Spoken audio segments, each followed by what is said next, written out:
Welcome back to Chow Time Pods. Your host Red, and video today from Alexander Grace. These guys don't want a real woman. They want a fantasy rather than actually deal with a real human being and what comes with that. And I am done. Again, just projection. I'm done. What happens next is so revealing because so far this is pretty standard stuff from a modern woman. You know, she's single, she's alone, you know, it's all Crying men's on the fault. internet. And she posted on social media expecting a whole bunch of sympathy, but she didn't get any. Instead, she got a comment section filled with men who give her the male perspective on all of this. They point out her blind spots. They encourage her to take accountability. And how does she respond? Does she engage with any of the points that they make? So I got over 3,000 comments. Let's take a poll and see how many guys out here are actually dateable.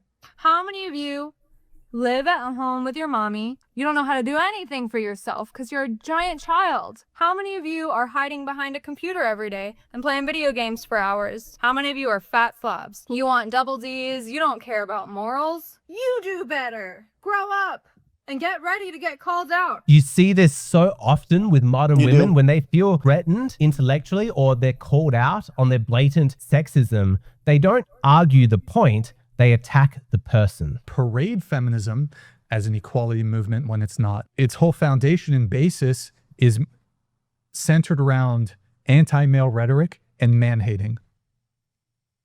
And bigotry towards men and sexism towards men and misandry. Why does that matter to you? What do you Like- mean? Hold on. What? Sexism doesn't matter anymore, huh? Especially when it's just two men. Was someone very cruel to you? Yeah, this sounds like somebody hurt you, or you're like, How would you? because why do you care so What do you much? mean? Why would I? Because you care so much. The way you're talking hold about on. it is like it's lighting a fire in you. That like Wait, hold on. Passionate about it. Hold on. super. We live in a society where the dominant cultural force is a hate group. Why do you care? Yeah, what's wrong with you? Do you understand that these women are not dumb? This strategy is smart. They Yeah. treat your arguments as evidence of a moral defect. They lay the trap and men just walk right in. They get all flustered and confused. And then suddenly all of your data, your facts, your logic, it's wasted. Nothing that you say is any longer in service of making an intellectual point. Now it's all used to justify why you're not morally defective. Correct. But as soon as you're explaining yourself, you've already lost. I Correct. think we're done trying to convince you. Yeah. Literally nobody agrees with you, so that's fine. Because that's your job. Literally nobody. How is it wrong for a man to not want to die for a woman? Explain it to me. It's weak. Give me. It's not wrong. It's weak. Maybe it's wrong. It's morally unacceptable. Okay, It's morally so- reprehensible. Do you see the difference between the masculine and the feminine style? The masculine keeps trying to appeal to logic. Explain this.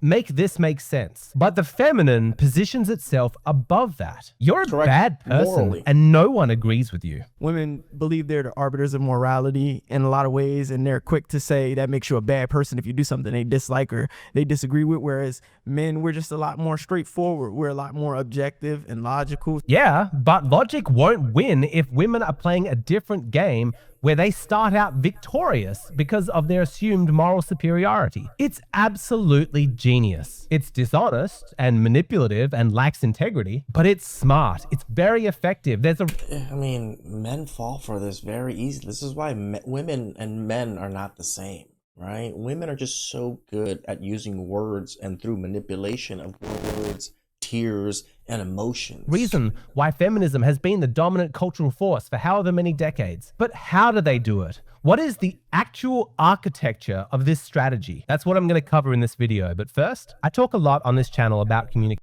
I wanted to thank today's video sponsor, Anson Belt and Buckles.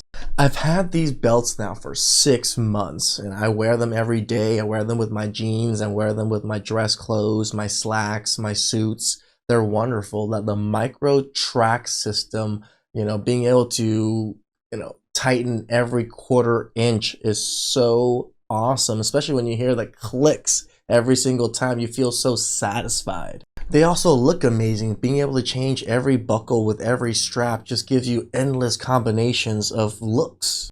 There's a reason why they have over 40,000 5-star reviews.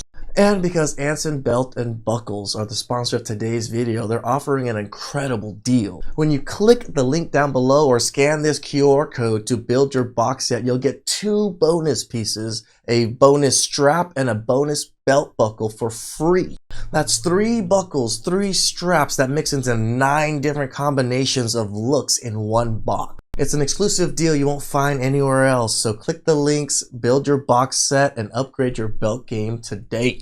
Imagine a woman emotionally and righteously begins a conversation with you by saying, how can you not support feminism? Straight away, you can feel the judgment and the condescension. You feel attacked, and so it's natural that your instinct is going to be defensive. But understand this, if you buy into her frame and give your de facto approval of the paradigm that she's created where she is the moral authority, then it doesn't matter how logical or evidence-based your arguments are going to be. At the end of the day, you're still a defendant who's trying to prove I mean, it just becomes mansplaining. that you're not guilty, while she gets to sit there as the judge. Very rarely do facts resolve a moral accusation, and women know this, and they weaponize it with devastating effectiveness. I'm telling you, you cannot dismiss feminism and just think, oh, it's dumb, it's illogical, you know, we've got to ignore it. No, do not underestimate your enemy. Men need to wake up and actually study the architecture of what made feminism victorious. This is why I love watching you, Alex. You give us this structural foundation and the architecture to be able to navigate through a lot of these thought processes. I want you to watch this next video with a different lens than you would ordinarily use. I don't want you to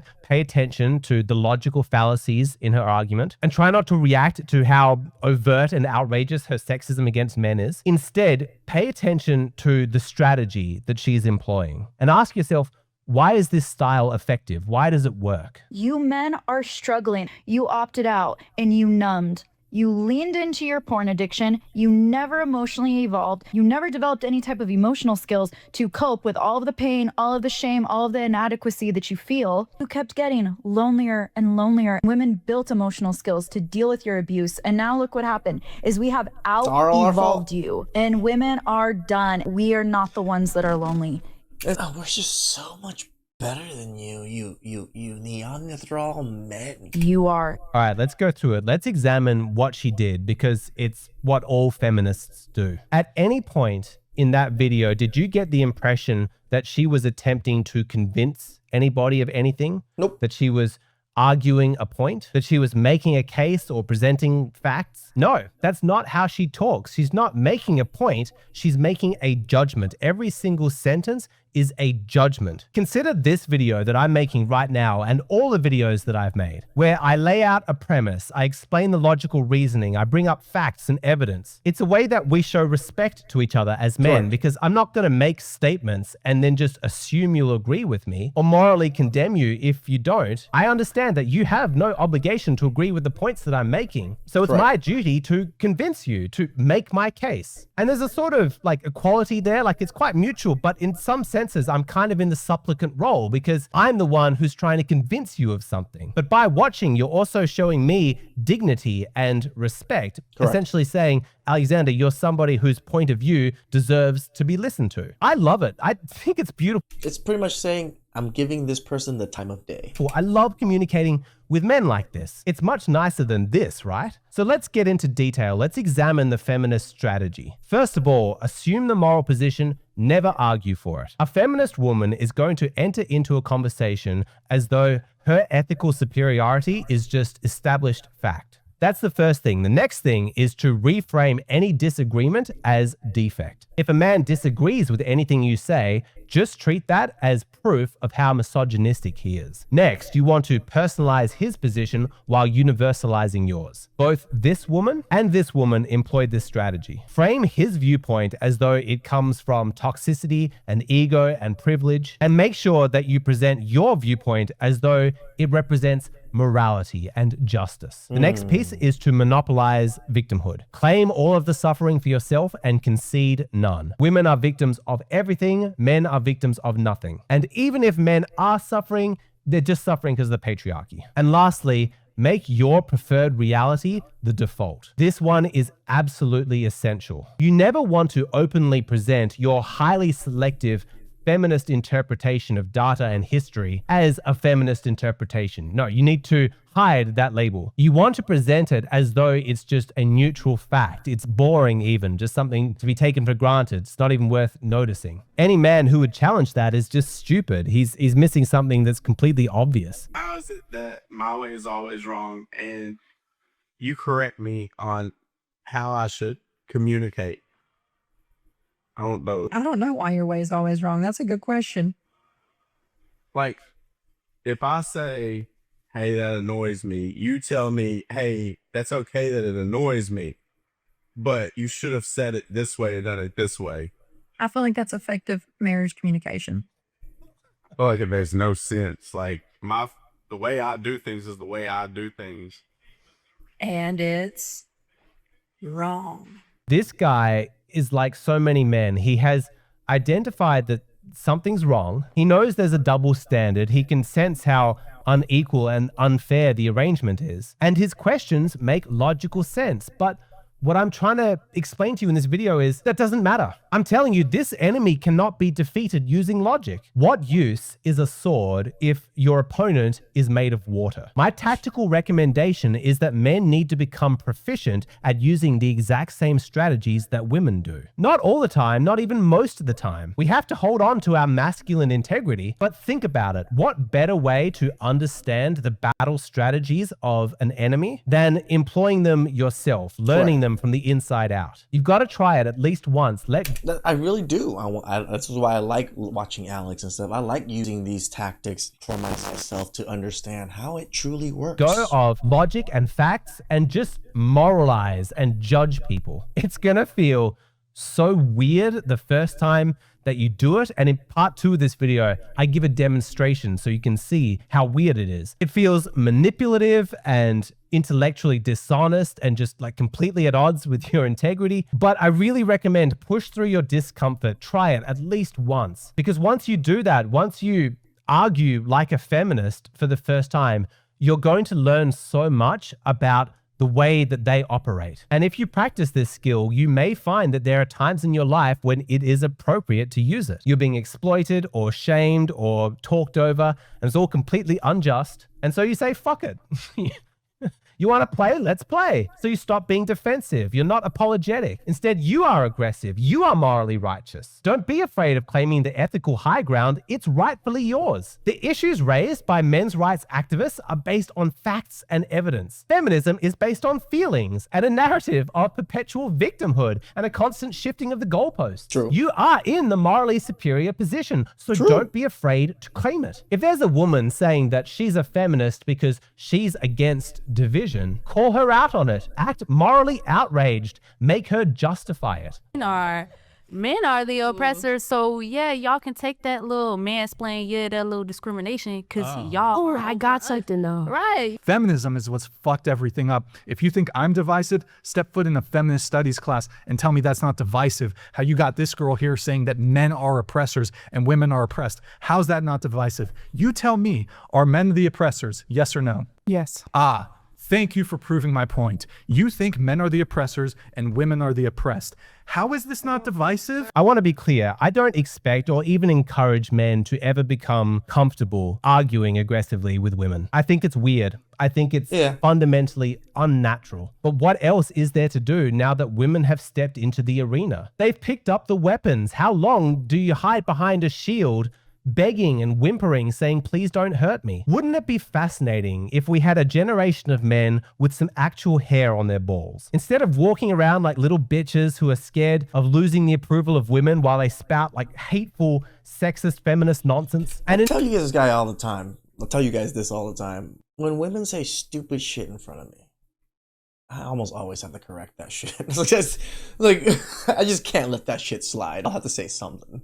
Instead of the cultural norm of women saying, how can you not support feminism? What's wrong with you? Instead, we had men acting morally disgusted. You're a feminist? How can you support a hate group? What's the matter with you? Don't you care about equality? Don't you care about domestic violence? Don't you care about reproductive rights? And the women are terrified of how morally judgmental you're being. And they say, yes, of course I do. I support all of of those. And you say, if you want equality, how can you support feminism? What about child custody? What about the military draft? What about equal sentencing? If you care about domestic violence as an issue, how can you support a movement that suppresses and manipulates the data on male victims? Under feminist laws, men have literally zero reproductive rights, and yet you still support this hate movement? What is your excuse? How the fuck do you justify that? I apologize. I'm sorry. I know it's not pleasant to listen to. That's why we generally don't talk like this. Yeah, it sounds quite disgusting when Alex kind of went about that way. I was just like, ugh. It's weird, it's gross, it's got nothing to do with evidence, it's just feelings and judgment. I feel dirty speaking like this, honestly. It goes... I feel dirty being received those. Against every value that I have. They really are just the worst kind of conversations, just this empty moral posturing. Like, you just prove to me that you're not a bad person. I fucking hate it. Every time I hear it, I instantly just want to start making like logical arguments. Let's go fact check it. Let's go see what the data says. I don't like shaming people. I like convincing people. But do you want to know the really sad truth? Is that in terms of impact, that morally judgmental conversation, even though it's completely lacking in substance, that's going to make a greater impact on the psyche of a woman in the aftermath. The feeling that she has being subject to that kind of judgment is going to stick with her so much more strongly than any facts or figures that you could present. In a week's time, she's not going to remember the evidence that you pulled up on your phone, but she will remember the feeling that she had when you implied that she was a bad person and she felt like she had to justify herself. That feeling will terrify her. The reason why feminist women employ this strategy is because they know firsthand how devastatingly effective it can be when it's used against them. I have no moral principle that I can point to when encouraging men to develop and sometimes use this skill. It's probably immoral, but what I'm defending it is on the basis of utility. If you accuse a woman of being a bad person, of not living up to basic standards of morality, that will stick with her. That's going to make an impact. And maybe, just maybe, that experience is going to be unpleasant enough for her that the next time she does hear a logical argument being expressed, she listens. Maybe she'll try and understand where you're coming from and learn about the reality. Hey, I don't mind using this moral superiority argument against them. Of the situation. She's got much more incentive now because it was so unpleasant, the social shaming that she received beforehand, that she doesn't want that to happen. Well, social shaming is probably the biggest thing for women, right? That's just why women are the sisterhood.